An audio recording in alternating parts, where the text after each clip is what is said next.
बहुत बहुत नमस्कार आप सभी को। आप देख रहे हैं आपकी बात छत्तीसगढ़। आपके साथ मैं हूं अभिलाष मिश्रा। छत्तीसगढ़ में दोबारा सत्ता वापसी के लिए बीजेपी एड़ी चोटी का जोर लगा रही है, लेकिन 2023 विधानसभा चुनाव में बीजेपी का चेहरा कौन होगा, इस पर कोई खुलकर कुछ नहीं बोल रहा। अब बीजेपी इसका तोड़ निकालकर सामने आई है। बीजेपी पीएम मोदी के काम और चेहरे पर मैदान में उतरने की तैयारी कर रही है। बीजेपी प्रभारी और बाकी नेताओं ने केंद्र में मोदी सरकार के 8 साल के कार्यकाल में हुए काम को जनता तक पहुंचाने का बीड़ा उठाया है। उधर कांग्रेस सरकार की विफलताओं को बीजेपी जनता तक पहुंचाने की बात कर रही है। उधर कांग्रेस ने पलटवार करते हुए केंद्र सरकार को महंगाई, बेरोजगारी समेत तमाम मुद्दों पर विफल करार दिया, साथ ही केंद्र पर भेदभाव का आरोप लगा दिया। कांग्रेस को 2023 में भी सीएम भूपेश बघेल का ही भरोसा है। हमारे सूत्र तो यह बता रहे हैं कि यह बात 1-2 दिन के अंदर औपचारिक तौर पर दिल्ली आलाकमान घोषित भी कर देगा कि कांग्रेस सीएम भूपेश बघेल के चेहरे पर ही चुनाव लड़ने जा रही है। ऐसे में अब बीजेपी में बेचैनी बढ़ गई है, क्योंकि कहा जा चुका है कि चेहरा यहां कोई नहीं होगा, चेहरा कोई होगा नहीं। 5 साल सत्ता में थे नहीं तो काम गिना नहीं सकते। बचते हैं मोदी सरकार के काम और सरकार की विफलताएं। कितना होगा इस पर जनता को एतबार, कैसे बनेगी बीजेपी की बात, इसी पर होगी आज आपकी बात।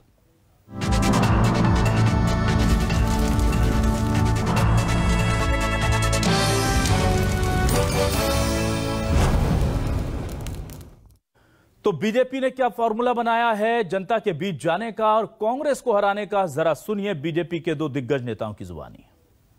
8 साल ऐतिहासिक विकास के, भारत के मान सम्मान गौरव बढ़ाने वाला, गांव गरीब किसान के जीवन में परिवर्तन लाने वाला और ऐसी योजनाएं जिसकी कल्पना कोई कर नहीं सकता था, उन योजनाओं का क्रियान्वयन करने की भूमिका माननीय प्रधानमंत्री जी की रही है। आने वाले 30 तारीख को जब 8 साल पूरा होगा, गांव-गांव में जन जन में जाकर विभिन्न योजनाओं को लेकर जाएंगे और मोदी जी की उपलब्धि के बारे में चर्चा करेंगे कि कैसे आज देश पूरे आत्मविश्वास के साथ खड़ा हुआ है। 8 साल के कार्यक्रम को देखेंगे तो मुझे ऐसा लगता है कि कांग्रेस के यदि 50 साल को हम निकालें तो 50 साल में 8 साल उसके भारी हैं। खास करके गरीबों के जीवन में जो बदलाव आया, आज हम पड़ोसी राज्यों से जो संबंध की बात करेंगे, हम अर्थव्यवस्था को लेकर के आज देख लो कि हमारे पड़ोसी राज्यों की क्या स्थिति है। बड़े बड़े देश जो आर्थिक व्यवस्था जिनकी चरमरा गई है, उसमें भारत को संभाल करके रखना मैं समझता हूँ एक बड़ी कामयाबी है। और कांग्रेस इस पर क्या कह रही है, कांग्रेस की कैसी काउंटर की तैयारी है, यह भी सुनिए। छत्तीसगढ़ के परिप्रेक्ष्य में तो आदरणीय मोदी जी की एक भी उपलब्धि नहीं है। छत्तीसगढ़ का जो रेवेन्यू है, केवल उसी को अगर केंद्र सरकार दे दे तो केंद्र सरकार से हमको 1 रुपये की जरूरत नहीं है। केंद्र सरकार के पास 32,000 करोड़ रुपए से भी अधिक की राशि पेंडिंग है। केंद्र अपने से हो करके राज्यों की मदद के लिए कौन सी राशि दी है, इसका तो कोई खुलासा करे। देखिए, पुरेंद्रेश्वरी जी ने और नितिन नवीन ने प्रेस कॉन्फ्रेंस लेके यह कहा था कि छत्तीसगढ़ में भारतीय जनता पार्टी किसी भी चेहरे को आगे नहीं करेगी। तब यह सवाल उठा था कि भूपेश बघेल के सामने भारतीय जनता पार्टी के पास छत्तीसगढ़ में कोई विश्वसनीय चेहरा नहीं बचा है, तो इसका जवाब पुरेंद्रेश्वरी जी को देना चाहिए।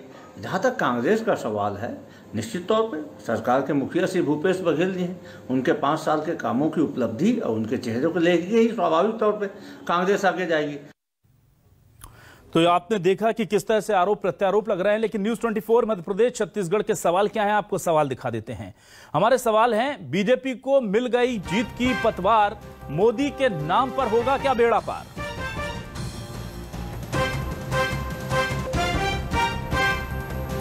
बीजेपी करेगी केंद्रीय योजनाओं का गुणगान, कांग्रेस ने केंद्र को बताया नाकाम। केंद्र की कितनी मदद छत्तीसगढ़ को मिल रही है जनता तय करेगी। बीजेपी को नहीं मिला कोई चेहरा, कांग्रेस को भूपेश के काम का है आसरा। तो भूपेश बघेल का काम और नाम, छत्तीसगढ़ में मिशन 2023 की जंग, मोदी या भूपेश, जनता किसके संग? सीधे रुक कर लेते हैं खास मेहमानों का। हमारे साथ जुड़ चुके हैं नितिन भंसाली जी, कांग्रेस के वरिष्ठ नेता प्रवक्ता। बहुत बहुत स्वागत करता हूं नितिन जी आपका। हमारे साथ हैं राम अवतार तिवारी जी, वरिष्ठ पत्रकार। बहुत स्वागत करता हूं राम अवतार जी आपका भी। और आज सुशांत शुक्ला बीजेपी के वरिष्ठ नेता हमारे साथ जुड़ चुके हैं। सुशांत जी बहुत स्वागत करता हूं मैं आपका। सबसे पहले मैं आता हूं सुशांत जी आपके पास। बीजेपी के केंद्र के काम को लेकर के बीजेपी जाने का मन बना रही है और बघेल सरकार की विफलताओं को गिनाने की बात कही जा रही है, लेकिन क्या आपको लगता नहीं है कि जिस तरह से राज्य सरकार ने पूरा माहौल बनाया है, केंद्र सरकार की एक एंटी स्टेट छवि बनाने की जो कोशिश की गई है, उससे कोई नुकसान हो जाएगा आपको? ऐसा तो नहीं, कोई चिंता तो नहीं है इस तरह की कोई? देखिए, छत्तीसगढ़ के परिप्रेक्ष्य में अराजकता, धोखाधड़ी, भ्रष्टाचार और विश्वासघात को समर्पित भूपेश बघेल की यह सरकार केंद्र की जन आकांक्षी योजनाओं के विरुद्ध व्यवस्था बनाते हमेशा दिखती है। अगर छत्तीसगढ़ में भूपेश बघेल जी की सरकार अगर जनता के स्पर्शी है, तो मैं आपके चैनल के माध्यम से पूछना चाहता हूं कि प्रधानमंत्री आवास से वो क्यों वंचित है छत्तीसगढ़ की जनता? मैं आपके चैनल के माध्यम से पूछना चाहता हूं कि आयुष्मान जैसी योजनाओं से क्यों वंचित रखा गया है छत्तीसगढ़ की जनता को? क्यों शौचालय जैसी महत्वपूर्ण योजनाओं से वंचित है छत्तीसगढ़ की मैतारी? आज छत्तीसगढ़ की लगभग 18 केंद्र की 18 योजनाएं, मैं बहुत साफ गोई के साथ आपके चैनल के साथ अपने साथी मित्र नितिन जी से पूछना चाहता हूं कि कांग्रेस बताए कि ऐसी 18 योजनाएं जो केंद्र सरकार द्वारा यहां राशि दी जा चुकी है, लेकिन राज्य सरकार राज्यांश नहीं मिला पा रही है, इसलिए छत्तीसगढ़ की जनता उस विकास की बागडोर से वंचित है। आज सीनाजोरी करने और राजनीति करने के बजाय हम साथ मिलकर काम करने की व्यवस्था में अगर सरकार आती है और संघीय ढांचे का संतुलन बनाए रखने की बात आती है, तो कांग्रेस उसमें पीछे क्यों दिखती है? मैं आपके चैनल के माध्यम से पूछना चाहता हूं। लेकिन एक विषय आपके चैनल के माध्यम से रखना चाहता हूं। बार बार भारतीय जनता पार्टी के नेताओं का विषय आता है, तो भारतीय जनता पार्टी में एक दायित्व होता है, वो है कार्यकर्ता का, और वो आजीवन बना रहता है। पद हमारे यहाँ दायित्व के रूप में आते हैं और जाते रहते हैं। अगर हमारे चेहरे कोई हैं, तो वर्तमान में दायित्ववान जो लोग हैं वो हमारे चेहरे हैं, और माननीय मोदी जी उस चेहरे के रूप में स्थापित है। उनके चेहरे पर भारतीय जनता पार्टी चुनाव लड़ेगी। ठीक है नितिन भंसाली जी, सीएम भूपेश बघेल का काम, सीएम भूपेश बघेल का नाम और चेहरा, ये आप लेकर के चल रहे हैं। आपको लगता है कि एक सीएम का चेहरा पीएम मोदी की जो पॉपुलैरिटी है उसे काउंटर करने के लिए काफी है, या आपको लगता है कि नहीं, बीजेपी के केंद्र के जो काम है उसकी जो नाकामियां हैं वो गिना करके आप ये जो गैप है इसको फुलफिल कर लेंगे? देखिए, मोदी से भूपेश बघेल की पॉपुलैरिटी की तुलना करना मेरे हिसाब से छत्तीसगढ़ में बैठकर मेरे लिए तो बहुत हास्यास्पद बात है। इसमें कोई बात ही नहीं है। देखिए, डी पुरंदेश्वरी को किसने कहा कि वो ये कहे कि मोदी चेहरा होंगे छत्तीसगढ़ में? डी बहन पुरंदेश्वरी यहाँ की प्रभारी है, यहाँ पर लगातार दौरे कर रही है। उन्होंने क्या कहा कि विधानसभा चुनाव में आने वाले में हमारा जो चेहरा होगा वो मोदी होंगे। तो यहाँ पर 15 साल जो मुख्यमंत्री रहे डॉक्टर रमन सिंह, जो कि अभी राष्ट्रीय उपाध्यक्ष हैं, केंद्रीय मंत्री भी थे, वो इनकी नजर में चेहरा नहीं है। विधायक दल के नेता धर्मलाल कौशिक भारतीय जनता पार्टी के, वो इनकी नजर में नेता नहीं है। यहाँ के प्रदेश अध्यक्ष विष्णुदेव साय उनकी नजर में नेता नहीं है। सरोज पांडे उनकी नजर में नेता नहीं है। बृजमोहन अग्रवाल उनकी नजर में नेता नहीं है। उनकी नजर में नेता है तो मोदी है, क्योंकि छत्तीसगढ़ में 36 गुटों में बटी भाजपा। मैं बता दूं अभिलाष जी, अभी कुछ दिन पहले की बात है, डॉक्टर रमन सिंह जी ने एक बयान दिया कि छत्तीसगढ़ में प्रदेश अध्यक्ष बनने के लिए कई नेता जो है सक्रिय है और कई नेताओं ने कुर्ते सिलवा लिए। तो छत्तीसगढ़ में 36 गुटों में बटी इस भाजपा के किन नेताओं ने कुर्ते सिलवाने, किस टेलर के पास योजनाओं पर भी डॉक्टर रमन सिंह सरकार अगर केंद्रांश नहीं मिला पा रही है, भाजपा छत्तीसगढ़ की जनता ने आपको। ठीक है सुशांत जी, आपका सवाल लूंगा। भाई सुशांत जी, आपका सवाल अच्छा है, मैं जरूर नहीं बोला था। सुशांत जी बीच में मत बोलिए। सुशांत जी बीच में बोल रहे, आवाज दबाने का काम नहीं चलेगा। सुशांत जी आप जब अपनी बात बोल रहे थे तो उन्होंने सुना ना। डिबेट जैसे नहीं होगी, आप जब अपनी बात रख रहे थे तब तो जवाब ले लेंगे सुशांत जी, लेकिन ये तरीका ठीक नहीं है। आप एक बार बात करने दीजिए, आपका सवाल अच्छा है, आपका सवाल जायज है, मैं लूंगा। बात पे चर्चा, ठीक है नितिन जी। चर्चा। अरे भैया, क्या वो सेमीफाइनल खेला था ना खैरागढ़ में, हार गए हो तो फाइनल से तो बाहर हो। ठीक है नितिन जी, ठीक है, लेकिन एक बड़ा जायज सवाल किया है। 18 योजनाएं केंद्र की अगर राज्य सरकार नहीं उन्हें लागू करवा पा रही है, तो यह जिम्मेदारी फिर क्या राज्य सरकार के ऊपर नहीं है? और ये इसका नुकसान जनता को नहीं हो रहा है क्या? हमारी पूरी जिम्मेदारी कैसे हो सकती है? 32,000 करोड़ रुपया विलास जी छत्तीसगढ़ की सरकार को केंद्र से लेने हैं सारी योजनाओं के और मदों के। और जहां पर 50-50 का रेशियो था, जहां पर 60-40 का रेशियो था, वहां पर 80-20 और 90 और 10 का रेशियो आ चुका है। ये क्या बात हुई? हर जगह पर, क्योंकि देखिए बहुत बुरी स्थिति में भारत में यदि कहीं भाजपा है तो छत्तीसगढ़ में। तो किस तरीके से यहाँ की सरकार को परेशान किया जाए, यहाँ के नागरिकों के हकों को छीना जाए।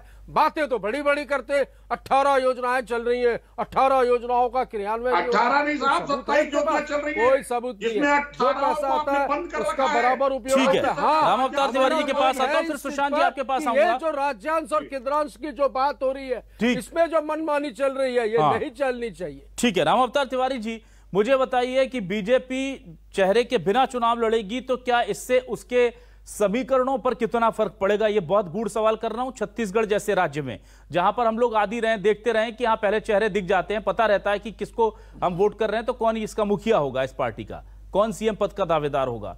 ये एक्सपेरिमेंट क्या बीजेपी की सेहत पर क्या असर डालेगा? अभिलेष जी, ये जो निर्णय भाजपा ने लिया है जी, ये एक ओहापोह में लिया गया निर्णय है। इस निर्णय के जरिए भाजपा अपनी कई नाकामियों को छुपाना चाहती है। जैसे कि उनके जो नेता हैं, जो रोज यहाँ पे कार्यकर्ताओं से मिलते हैं, जो यहाँ धरना प्रदर्शन करते हैं, जो वर्षों से राजनीति कर रहे हैं, यहाँ 5-5, 6-6 बार जो चुनाव जीते हैं, क्या वो चेहरे दमदार चेहरे नहीं है? क्या वो सक्रिय चेहरे नहीं है? क्या वो स्वीकार वाले चेहरे नहीं है? क्या उन चेहरों पे सहमति नहीं है? इसलिए मोदी जी का चेहरा सामने लाना पड़ा है।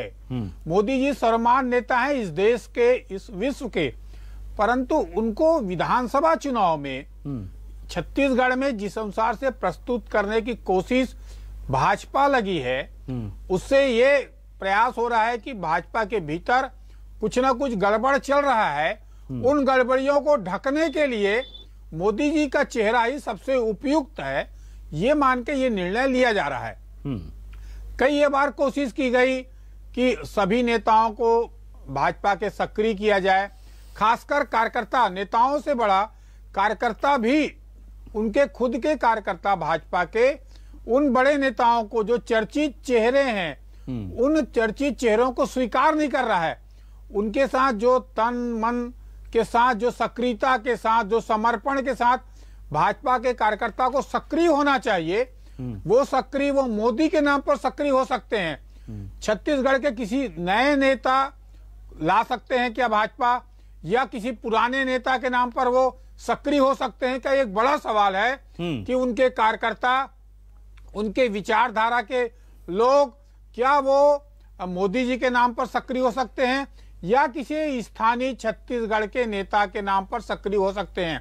तो छत्तीसगढ़ में ऐसे ऊर्जावान नेताओं की, सक्रिय नेताओं की, सर्वमान्य नेताओं की कमी होने के कारण भाजपा को ऐसे निर्णय लेना पड़ा कि यहाँ पर सामूहिकता के साथ, सक्रियता के साथ भाजपा को खड़ा करने के लिए उनके एक रणनीति का यह हिस्सा है। ठीक है सर। इस रणनीति से बहुत सारे चीजें जो भाजपा के भीतर चल रही है, शायद वो छिप जाए, ना दिखे और भाजपा सक्रिय हो जाए, इसलिए ऐसे निर्णय लेना पड़ रहा है। ठीक है सुशांत जी, देखिए कांग्रेस क्या कर रही है वो तो एक दीगर बात है और उस पर बोलने का विपक्ष को पूरा हक भी है, लेकिन चेहरा कोई घोषित नहीं कर पाना, क्या लगातार एक के बाद एक उपचुनाव में जो हार मिली है वो आला कमान समझ रहा है उससे कि ऐसा कोई चेहरा नहीं है जो हमें उपचुनाव में भी जीत दिला दे?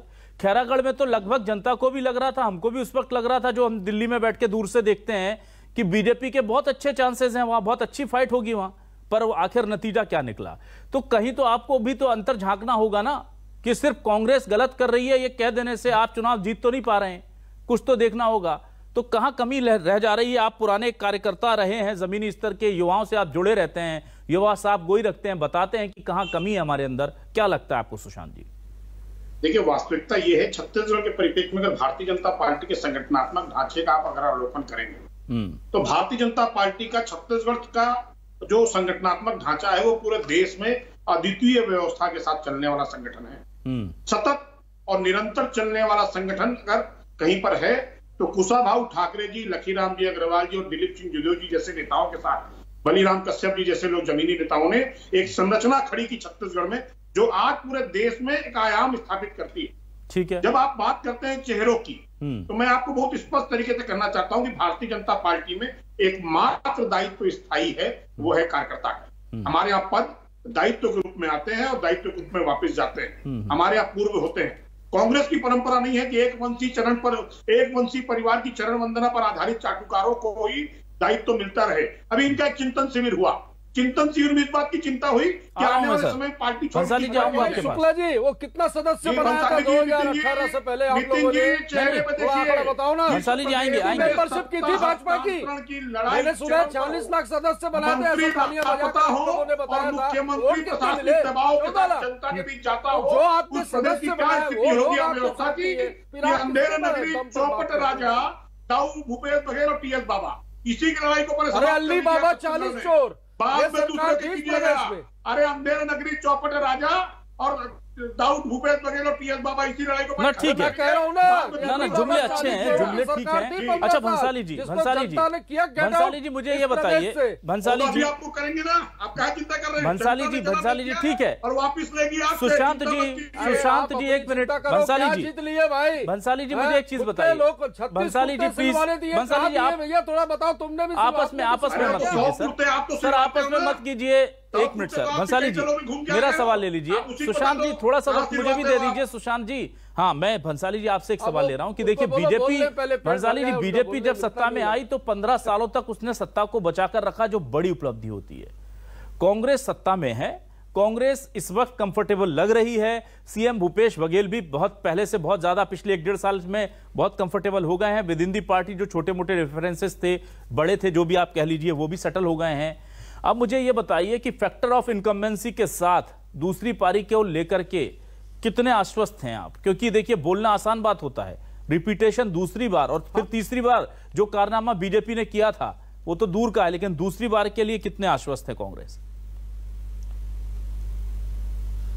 100% आश्वस्त हैं। देखिए भूपेश है तो भरोसा है, एक नारा है हमारा, हमने जो कहा है वो किया है।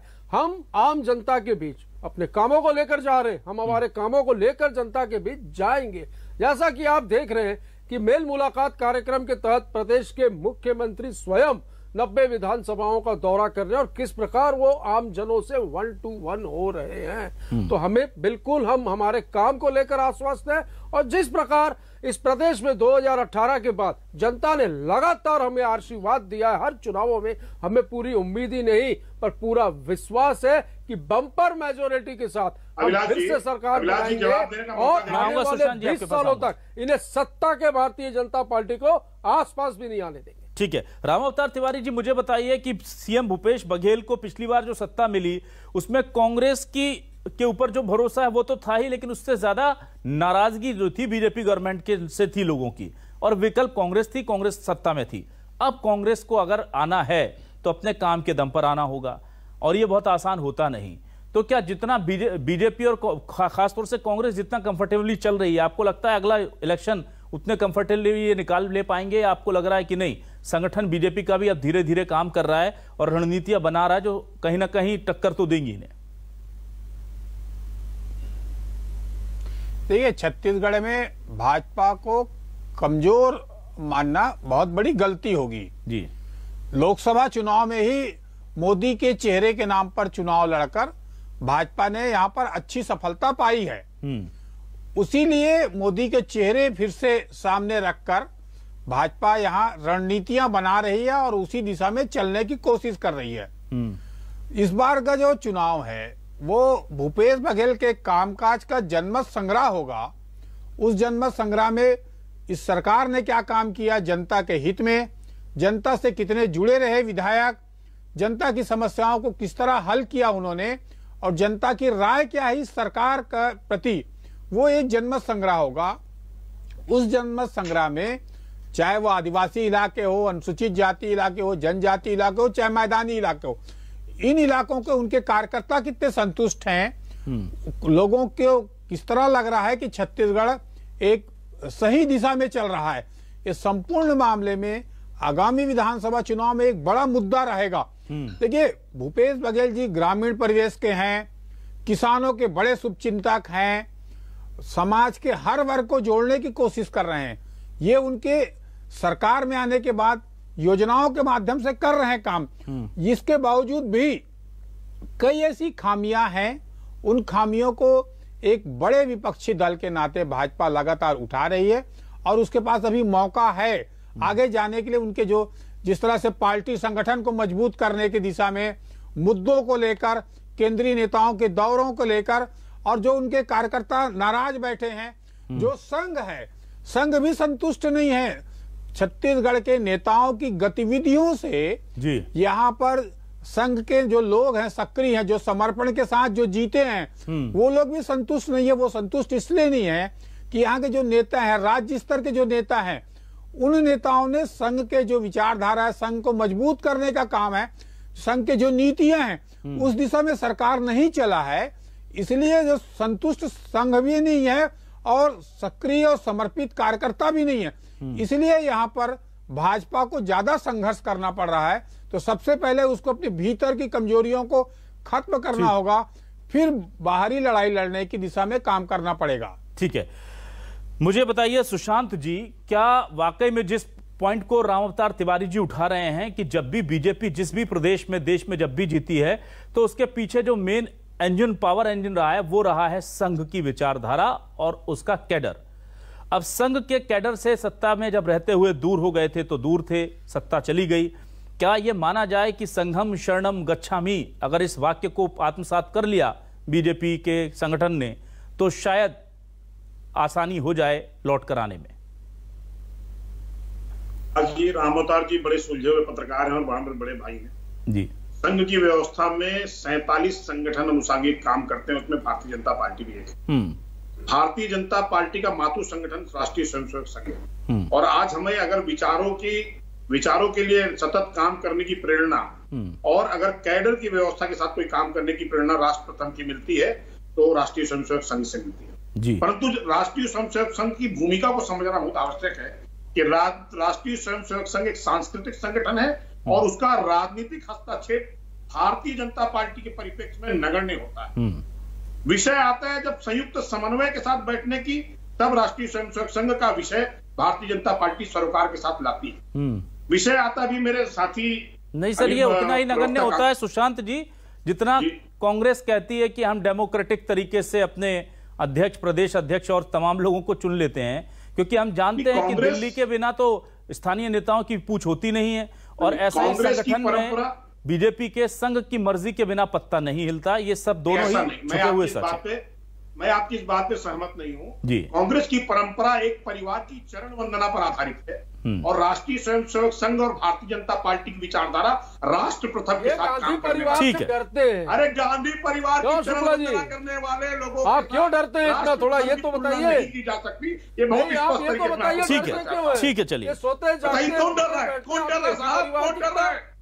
नितिन भंसाली जी, अरे आप चलिए, ठीक है, अंतिम सवाल ले लेता हूं। नितिन जी 10 सेकंड बचे हैं। नितिन जी विचारधारा की बात कर रहे हैं। नितिन जी 10 सेकंड बचे हैं। नितिन जी एक बड़ा सवाल, नितिन जी एक बड़ा सवाल जनता के लिए आपके जरिए में ले लेता हूं। नितिन जी आप दोनों पर्सनली एंगेज हो जाते हैं। ना नितिन जी, मेरा एक बड़ा सवाल आपके जरिए जनता के लिए मैं लेना चाहता हूं। नितिन जी थोड़ा सा हिंट क्या आप चाहें तो बता ही सकते हैं। हमारे सूत्र बता रहे हैं कि कल सीएम भूपेश बघेल को लेकर के दिल्ली में शायद उन्हें तलब कर लिया गया है और हो सकता है कि कल भेंट मुलाकात के बाद उनसे कहा जाए कि अगला चेहरा आप होंगे और यह बात आलाकमान सार्वजनिक तौर पर कुछ दिनों में जाहिर भी कर दे कि सीएम पद के लिए सीएम भूपेश बघेल का अगला चेहरा अगले साल के चुनाव के लिए वही होने जा रहे हैं। ऐसी कोई जानकारी आप इस पर मुहर लगाना चाहेंगे? हालांकि आलाकमान का मामला है, लेकिन सुशील आनंद जी शुक्ला जी तो कह रहे थे, आप कह देंगे?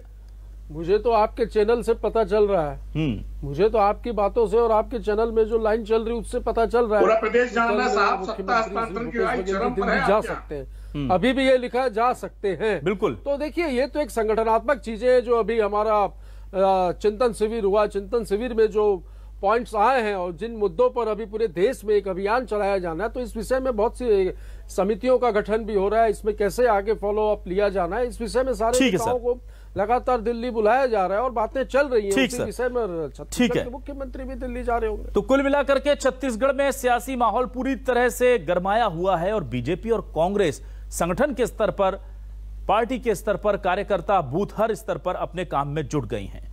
अब हम जैसे लोगों की नजर, राम अवतार तिवारी जी जैसे लोगों की नजर इसी पर है कि कौन कैसे रणनीति बनाता है और कितना एक दूसरे को मात दे पाता है। बाकी जनता ही लोकतंत्र में तय करेगी कि बीजेपी जीतेगी या कांग्रेस। हमारी कोशिश बस यही है कि लोकतंत्र जीतता रहे, बाकी सब चलता रहता है। बहुत बहुत शुक्रिया नितिन भंसाली जी, राम अवतार जी, सुशांत शुक्ला जी, तमाम लोगों का बहुत बहुत शुक्रिया।